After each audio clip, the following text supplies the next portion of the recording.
नरकासुर का अभिशाप। बहुत समय पहले की बात है। एक समृद्ध और शांतिपूर्ण गांव था जहां राजा बुनचंद्रसेन मोवन का शासन था। राजा बहुत न्यायप्रिय और प्रजा का हितैषी था। उसके 8 संतानें थीं, 7 पुत्र और एक कन्या, जिसका नाम सुहानी कैन था। सातों भाई अपनी बहन से बहुत प्रेम करते थे और उसकी रक्षा को अपनी सबसे बड़ी जिम्मेदारी मानते थे। गांव के बुजुर्गों ने सातों भाइयों को एक रहस्यमयी कथा सुनाई।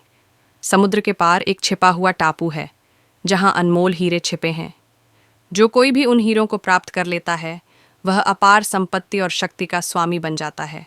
सातों भाइयों के मन में यह विचार आया कि वे इन हीरों को लाकर अपने पिता के राज्य को और भी समृद्ध बनाएंगे। यात्रा पर जाने से पहले उन्होंने अपनी छोटी बहन सुहानी से कहा, हम कुछ दिनों के लिए समुद्र पार जा रहे हैं, लेकिन याद रखना, जब तक हम वापस न आए घर का दरवाज़ा किसी भी अजनबी के लिए मत खोलना, चाहे कोई कितनी भी मिन्नतें क्यों न करे।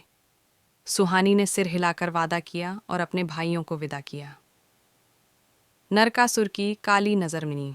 इस गांव के बाहरी इलाके में एक भयानक राक्षस नरकासुरमान रहता था।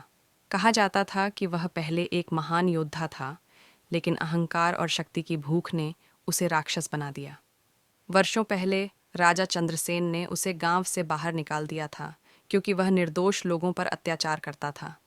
लेकिन नरकासुर ने बदला लेने की ठानी थी। जब उसे पता चला कि राजा के सातों बेटे गांव से बाहर गए हुए हैं और घर में सिर्फ सुहानी अकेली है, तो उसके चेहरे पर एक शैतानी मुस्कान आ गई। यह उसके बदले का सही समय था। धोखे का जाल। रात गहराने लगी, बाहर तेज आंधी चल रही थी। तभी सुहानी को दरवाजे पर दस्तक सुनाई दी। सुहानी, बहन, दरवाज़ा खोलो, हम लौट आए हैं। यह आवाज़ उसके भाइयों जैसी लग रही थी, लेकिन सुहानी को अपने भाइयों की बात याद थी। जब तक हम वापस न आए किसी के लिए दरवाज़ा मत खोलना। उसने हिम्मत जुटाकर पूछा, अगर तुम मेरे भाई हो तो बताओ, माँ हमें सोने से पहले कौन सा गीत गाकर सुनाती थी। दरवाजे के पीछे से कुछ पल के लिए सन्नाटा छा गया। फिर एक भारी डरावनी आवाज़ आई, हा हा हा, बहुत होशियार हो बच्ची, लेकिन मुझसे बच नहीं पाओगी।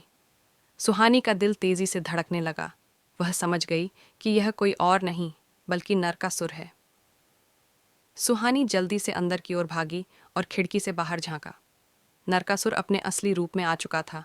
लंबा काला शरीर, लाल आंखें और बड़े बड़े नुकीले दांत। उसके हाथों में जादुई आग जल रही थी जिससे वह किसी भी चीज को भस्म कर सकता था।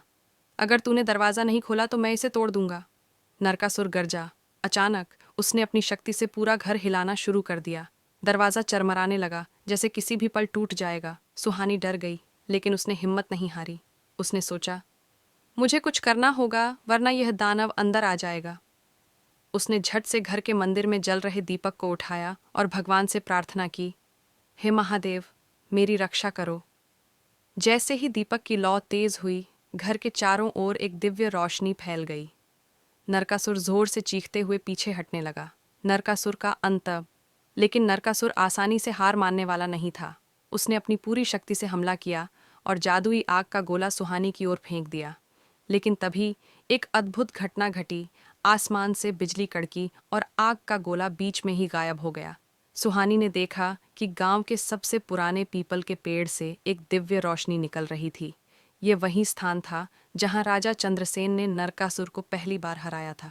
अचानक रोशनी ने एक विशाल अग्नि रूप धारण कर लिया और नरकासुर पर टूट पड़ी। नहीं, यह नहीं हो सकता, नरकासुर चीखा, लेकिन वह आग में जलकर राख हो गया। उसकी शैतानी आत्मा हमेशा के लिए समाप्त हो गई। भाइयों की वापसी।